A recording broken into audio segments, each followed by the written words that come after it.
Isabelle? Isabelle? Entre, maman. Je ne peux pas dormir. Mais qui peut bien jouer du piano à cette heure de la nuit? Pedro, maman, voyons. Ah, lui? Je ne savais pas qu'il jouait. Et il joue très bien, non? C'est une de ses plus grandes passions, maman. Oui, et elle doit être bien plus forte que celle qu'il ressent pour toi. Pour te laisser seule et préférer caresser les touches sur son piano. Ah, et puis avec tout ce bruit, je n'arrive pas à me reposer. Écoute, moi je crois que tu devrais parler avec ton mari et lui dire qu'il oublie ses habitudes bizarroïdes. Je veux dormir, dormir. Oh, mon Dieu.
Mon amour. Mais qu'est-ce qu'il y a, Pedro? Ça ne va pas? Tu te sens pas bien, c'est ça? C'est comme d'habitude. Je vais chercher un comprimé. Laisse, je vais t'aider. Non, j'y vais moi-même. Mais... Tu es sûr? Oui.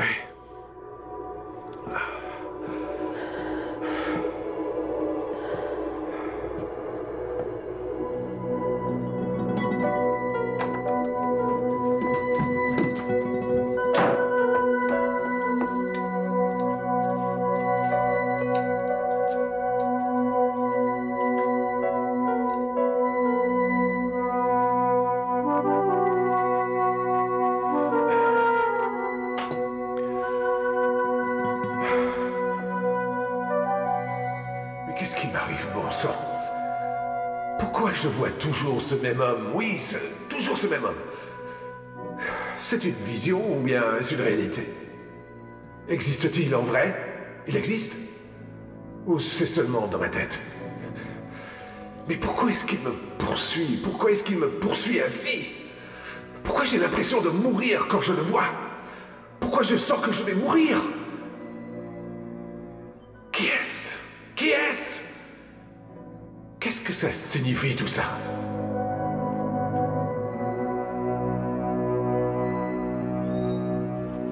Mais enfin, mais arrêtez toutes les deux. Mais c'est pas la peine de s'énerver comme ça. Mais vous êtes ridicule. Arrêtez, taisez-vous, un petit peu le ton, s'il vous plaît. Il se passe que cette petite servante de rien du tout n'a absolument aucun scrupule. Elle me crie après et elle m'insulte. Ce n'est pas vrai, monsieur. Moi, j'ai juste dit qu'elle ne pouvait pas forcer les garçons à nettoyer les sols. Et alors? Vous vouliez obliger ces jeunes hommes à nettoyer? Eh bien oui.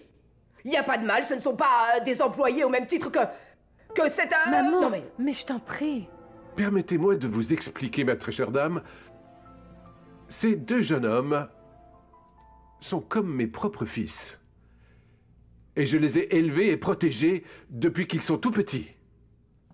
Et puis, au cas où vous ne le sauriez pas, Antonio va à l'université. Et c'est un étudiant de première.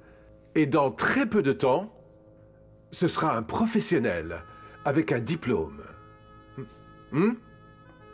Et ce sacré Simon, même si c'est vrai qu'il n'aime pas les livres, qu'il ne les porte pas dans son cœur, il travaille pourtant dans notre entreprise. Et il s'en sort plutôt bien.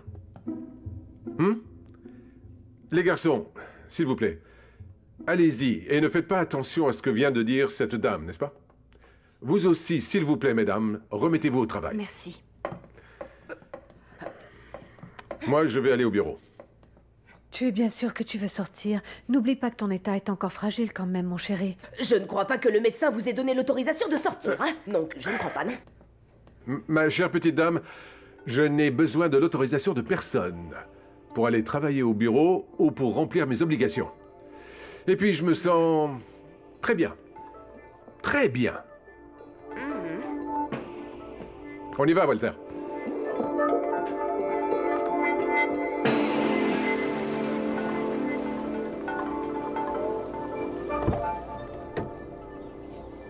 Alors, comment ça va avec lui?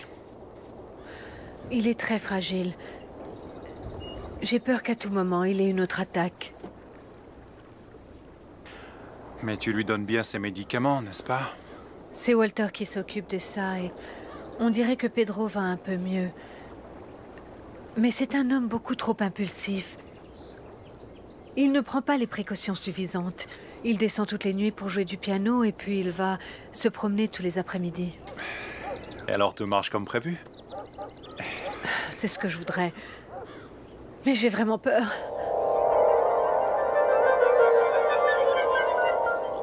Ne t'inquiète pas, ça va aller.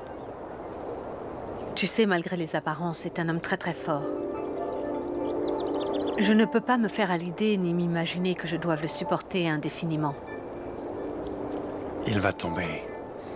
Au moment le plus inattendu, il va tomber. Alors ne t'inquiète pas. Et ne baisse pas les bras. Parce que tout se passe exactement comme on l'avait prévu.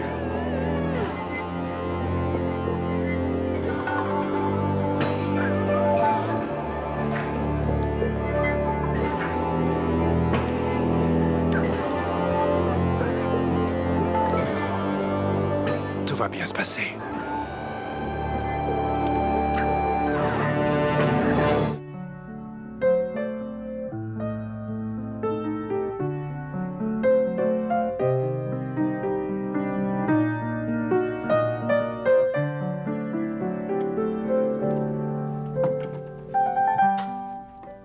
Antonio, mon chéri, qu'est-ce qu'il y a? Tu n'es pas encore couché?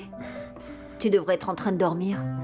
N'oublie pas, demain, tu dois être prêt aux aurores, te lever et étudier. Je n'ai pas sommeil, maman.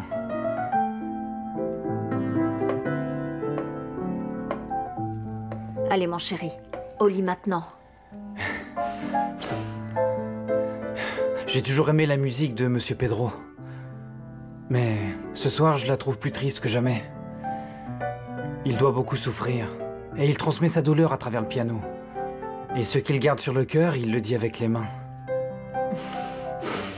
Demain, c'est moi que tu vas entendre si tu ne te lèves pas quand je viendrai ici pour te réveiller, hein? Et ton frère Simon, il est où?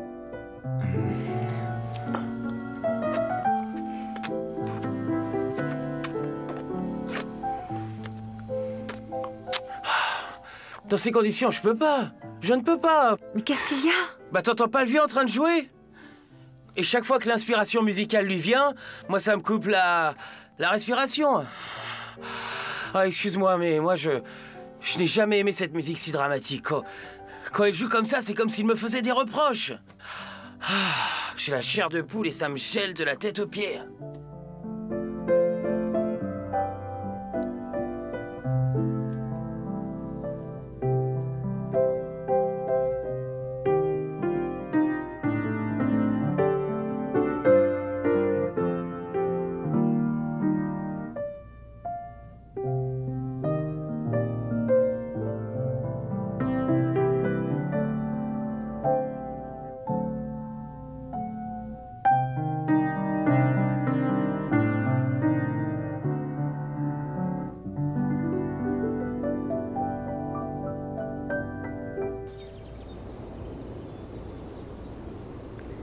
Tu sais,